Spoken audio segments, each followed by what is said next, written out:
जय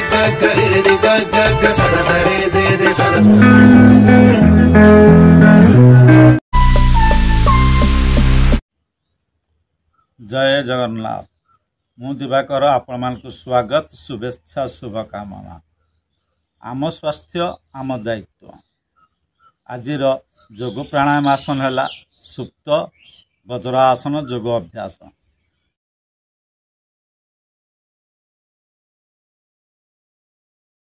आसन करने द्वारा आमको कौन उपकार मिले ताहा जानिबा। तेरे आसतु यही आसन टी अभ्यास करा सुप्त वज्रासन योग अभ्यास। आपण गोटे सतरंजी पकई दिए मैट टे पकेबे। मैट रे वज्रासन बसइबे। वज्रासन बस केमी दुई गोड़र आंठुठू गोड़ पर्यंत भांगीदेवे।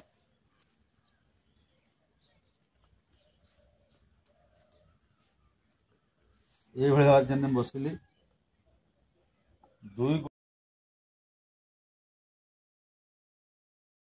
गोड़र आंठू भांगी देगी आंठू उपर जंगठू इच्छा पर्यंत रखिए जमी दुई इच्छा को लगुव गोड़ एवं जंघ ये बसवे और आग को अनेबे।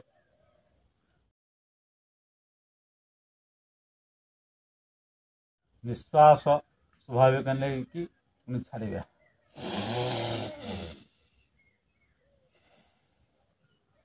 तापर धीरे धीरे पछकू जीवे।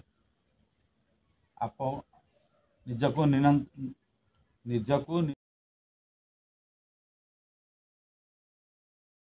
नियंत्रण रखी पछकू आस्ते आस्ते जीवे। इच्छा दुई गोड़ पाद उपर रहिबो एवं मुंड पिठी तलू लगे एवं दुई हाथ को मुंड तलू रखिए।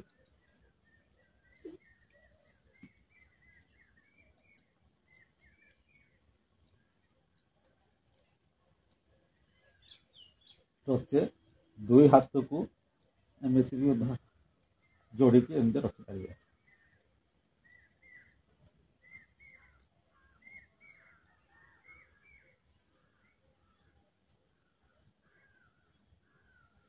धीरे धीरे आग को उठी स्वाभाविक अवस्था को जीवे। धीरे धीरे उठे।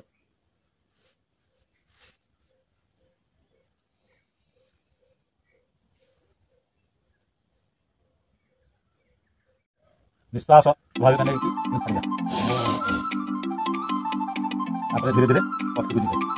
आप निजको नियंत्रण रखी पछकू आस्ते आस्ते दुई गोड़ हाथ उपर रहिबो मुंड पिठी तलू लगे दुई हाथ को मुंड तलू रखिए।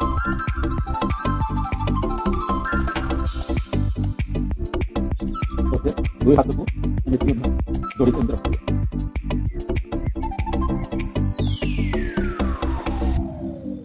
धीरे धीरे आग को उठी स्वाभाविक अवस्था को जीवे। धीरे धीरे उठे।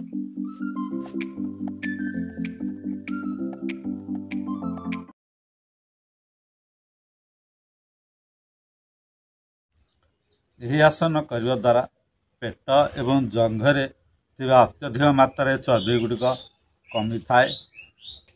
विभिन्न प्रकार ग्रंथि उपर यह सुप्रभाव पकाई थाए। विशेषकर महिला मानक बहुत उपकार मिलता है। कौन ना प्रजनन क्षमता वृद्धि करिथाए एवं स्नायुविक समस्या दूर करिथाए एवं अंटा जनित समस्या थिले आपण को आराम मिलता है एवं मेरुदंड को नमनीय और मेरुदंड को शक्तिशाली करिथाए। गोटे विशेष सूचना है महिला माने ऋतुस्राव समय गर्भावस्था यह करवा अनुचित। जदि आपण माने यही भली योग जनित कौन टिप्स जानवा चाहते योग अभ्यास करा चाहते तेबे मोर यूट्यूब चैनल को फॉलो करंतु। ता पूर्व डाहाक सब्सक्राइब जो लेखा अच्छी सब्सक्राइब टे करंतु। बाँकर जो लेखा अच्छी लाइक ताकू लाइक टे करंतु। आपण मान सांग मानक शेयर करंतु एवं आपण मानकर मतामत निश्चित दियंतु। पुणी देखा रहुची। नमस्ते। जय जगन्नाथ।